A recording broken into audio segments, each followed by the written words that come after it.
ইতিমধ্যেই ভাইৰেল হোৱা এটা ভিডিঅ'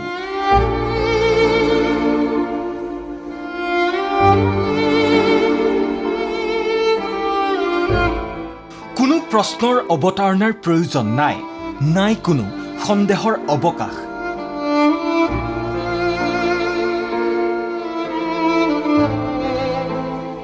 এখন ভগা ভৰিৰেই থৰক বৰককৈ খোজকাঢ়ি গৈ থকা হাতীজনীৰ এই দুৰৱস্থা, যন্ত্ৰণাৰ আঁৰত যে জীৱশ্ৰেষ্ঠ খিতাপধাৰী মানুহৰে নিকৃষ্ট স্বাৰ্থ নিহিত হৈ আছে, সেয়া সম্পূৰ্ণকৈ স্পষ্ট এই ভিডিঅ'টোত।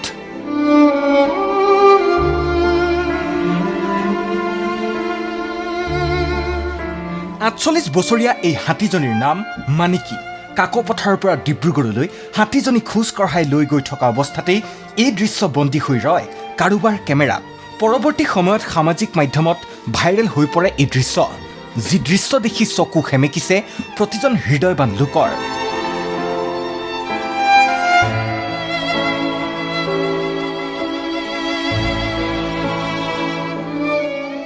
ভগা ভৰিৰে খোজ দিয়া হাতীজনীৰ যন্ত্ৰণাৰ কথা অনুভৱ কৰি প্ৰতিজনেই বেদনাহত হৈছে। কিন্তু এনে পৰিস্থিতিটো আঘাতপ্ৰাপ্ত হাতীজনীৰ প্ৰতি নাম মাত্ৰও সহানুভূতি, মানৱীয়তাৰ নামত সামান্যতমো উপলব্ধি নাৰাখিলে হাতীজনীৰ মালিক যোৰহাটৰ ৰুচি চেতিয়া নামৰ লোকজনে। এইটো মালিকটো ৰুচি নেকি, মাত্ৰ মৃদুল চেতিয়াই লৈ আহিছে। মৃদুল চেতিয়া কোন হয়? তাৰ ভায়েক হয়। আপোনালোকে ক'ৰ পৰা ক'লৈ লৈ গৈছিলে? মই কাকপথাৰৰ পৰা ডিব্ৰুগড় কৈছে আমাক। খোজ কঢ়াই এইদৰে লৈ গৈছে। য'ত ৰাতি হৈছে তাতে অকণমান মানুহ ঘৰত সোমাই মেলি যেন কলগছ তলগছ খুৱাই মেলি আমি থাকিবলগীয়া হৈছে আৰু ৰাতিপুৱা আকৌ যাবলগীয়া হৈছে।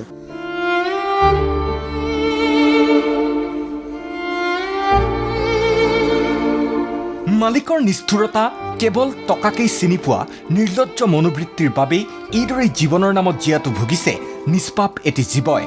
কাকপথাৰৰ পৰা ডিব্ৰুগড়লৈ হাতীজনীক এইদৰে খোজ কঢ়াই লৈ অহা মাউতজনৰ মন্তব্য। ২ বছৰ পূৰ্বেই অৰুণাচলত আঘাতপ্ৰাপ্ত হৈছিল মানিকী, কিন্তু মানিকীৰ চিকিৎসাৰ কোনো ব্যৱস্থা কৰা নাছিল মালিকে, যাৰ বাবে এইদৰেই মৰণসম যন্ত্ৰণাৰে জীৱন কটাবলগীয়া হৈছে দুৰ্ভগীয়া মানিকীয়ে।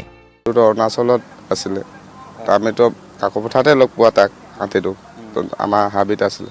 তো মৰম চেনাইত আমাক কৈছে ব'ল থৈ আহিবাগৈ। তো আমিনো মাহত নহয়, সিও মাহত নহয়, আমাৰ ঘৰৰ ওচৰত আহিছে, ফষ্টাৰ ঘৰৰ ওচৰত, সেইকাৰণে আমি গুচি গ'লোঁ, ব'লা থৈ দিওঁ যদি কৈছে।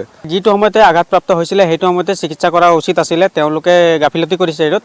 আৰু এই ধৰণে খোজ কঢ়াই ইমান দীঘলীয়া বাট লৈ যোৱাটো এইটো কোনো ধৰণে যুক্তিসংগত নহয়। ছ'চিয়েল মিডিয়া যোগে এই ভিডিঅ'টো বিয়পি পৰাৰ পাছতেই সৃষ্টি হৈছে প্ৰতিক্ৰিয়াৰ। বন বিভাগেও হাতীজনীক বিশ্ৰাম দি আৰম্ভ কৰিছে চিকিৎসা, লগতে নথি পত্ৰ পৰীক্ষা কৰি আৰম্ভ কৰিছে তদন্ত। আমি ভেটেনেৰী ডিপাৰ্টমেণ্টকো কণ্টেক্ট কৰিলোঁ, ডিপাৰ্টমেণ্টৰ লোকসকল আহি আছে, চিকিৎসা সেই ফাৰ্ষ্ট এড দিব গোটেইখিনি। তাৰপিছত গৈ মই জনোৱা মতে যোৱাকালি ৱাইল্ড লাইফৰ ডক্টৰ আহি চাই গৈছে, আৰু চাওঁ এতিয়া উন্নত কাৰণে ট্ৰিটমেণ্টৰ কাৰণে কি কৰিব পৰা যায়, আমি সেইটো কৰিবৰ কাৰণে গোটেইখিনি চেষ্টা কৰিম। জীৱশ্ৰেষ্ঠৰ নিষ্ঠুৰতাৰ বলি হৈ দুৰ্বিষহ যন্ত্ৰণাৰে দীৰ্ঘদিন ধৰি শ্ৰমত নিয়োজিত হৈ থকা হাতীজনীক উচিত চিকিৎসা প্ৰদানেৰে সুস্থ কৰি তোলাৰ লগতে বন বিভাগক মালিকৰ বিৰুদ্ধে শাস্তিমূলক ব্যৱস্থা গ্ৰহণৰ দাবী পৰিৱেশ কৰ্মীসকলৰ। এই হাতীটোক ইয়াৰ পৰা লৈ যাবলৈ কোনো পদ্ধতি দিয়া নহ'ব, গাড়ীৰ ব্যৱস্থা কৰক আৰু গাড়ীত উঠাই পিনে আপুনি হাতী লৈ যাওক, নহ'লে খোজকাঢ়াই লৈ যাবলৈ আপোনাক দিয়া নহ'ব। মালিকৰ পৰা নিশ্চয় ব্যৱস্থা ল'ব লাগে, কিয়নো 2 বছৰ 2.5 বছৰ আগত যেতিয়া এইটো বস্তুটো যেতিয়া দুখ পাইছিলে সেইটো সময়তে উচিত ব্যৱস্থা কৰিব লাগিছিলে, উচিত চিকিৎসা কৰিব লাগিছিলে। ভিডিঅ' জাৰ্নেলিষ্ট হিমাংক প্ৰধানৰ সহযোগত তিনিচুকীয়াৰ পৰা প্ৰশান্ত খাটোৱালৰ ৰিপৰ্ট, ND24।